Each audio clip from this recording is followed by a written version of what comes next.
ကဲဒီတစ်ခါမှာတော့အနက်အရသာနဲ့ပြည်စုံပြီးတော့တောရောမျိုးပါမကြမ်းအကုန်ကြိုက်ကြတယ်စီတမင်းထိုးနေလေးမျှဝေပေးပြစီရှင်ကောင်းကျင်းဆန်လေးလုံးကိုရေ2ထပ်3ထပ်လောက်ဆေးပြီးတော့မှတညရေကြိုစိန်ထားလိုက်ပါမယ်ကဲနောက်တစ်ရက်ရောက်ပြီဆိုရင်ကျမတို့ကောင်းကျင်းဆန်လေးတွေကိုရေစစ်ထားလိုက်ပါမယ်ကဲကျမတို့စီတမင်းလေးစထိုးလိုက်ရအောင်အိုးထဲကိုစီ30သားထည့်ပြီးတော့စီပူလာပြီဆိုရင်ဆွနွမ်းမုံကိုလက်ဖက်စားစွန်းနဲ့တစွန်းနီးပါးထည့်လိုက်ပါတယ်ဆွနွမ်းမုံလေးတွေကျက်သွားပြီဆိုရင်ကျမတို့ခုနကဆယ်ထားတဲ့ကောင်းကျင်းဆန်လေးတွေထည့်မယ်အရသာအတွက်စားကိုထမင်းစားစွန်းနဲ့ဇွန်းတစ်ဝက်ထည့်မယ်တကြားကိုကြတော့တစွန်းအပြည့်ထည့်လိုက်ပါမယ်တေချာလေးနှက်ဆက်အောင်မှွေပြီးသွားပြီဆိုရင်ကျမတို့ရေလေးထည့်လိုက်ပါမယ်ရေကတော့ကျမအခုပြတဲ့လောက်အနေထားထိပဲထည့်ရပါမယ်ပြီးရင်တော့ကျမတို့မီးလေးခတ်အေးနဲ့အဖုံးလေးအုပ်ပြီးတော့မှတည်ထားရပါမယ်ရှင်ကဲရေလေးတွေခန်းစားပြုတ်လာပြီဆိုရင်ကျမတို့အထက်အောက်လေးလှန်ထားပေးရပါမယ်အခုလိုရေမကြံတော့တဲ့အနေထားရောက်ပြီဆိုရင်ကျမတို့မီးကိုပူရဲဆိုရင်အနေထားမှာပဲထားပြီးတော့မှအဖုံးလေးအုပ်ပြီးတော့နှက်ထားရပါမယ်ပြီးရင်ကျမတို့အထက်အောက်လှန်လိုက်နှက်ထားလိုက်နဲ့3ခါလောက်လုပ်ပေးရပါမယ်ဒီအနေထားရောက်လို့မှကောင်းကျင်းဆန်လေးတွေမာနေသေးတယ်ထင်ရင်ကျမတို့ရေလေးနည်းနည်းဖြန်းပြီးတော့မှအဖုံးလေးအုပ်ပြီးတော့နှက်ထားပေးလို့ရပါတယ်ကျမကတော့ဒီအနေထားကွက်တိပါပဲ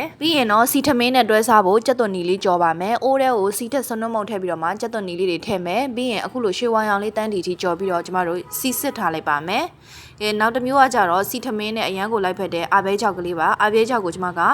ကျွတ်တီအထိကြော်ထားလိုက်ပါတယ်ဒီနေရာမှာတတိထားရမှာကအရန်ကျွတ်လွန်းရင်လည်းခါသွားတတ်ပါတယ်အခုဆိုရင်အရန်ကိုစားလို့ကောင်းတယ်ကျမတို့ရဲ့စီထမင်းလေးကစားလို့ရပါပြီ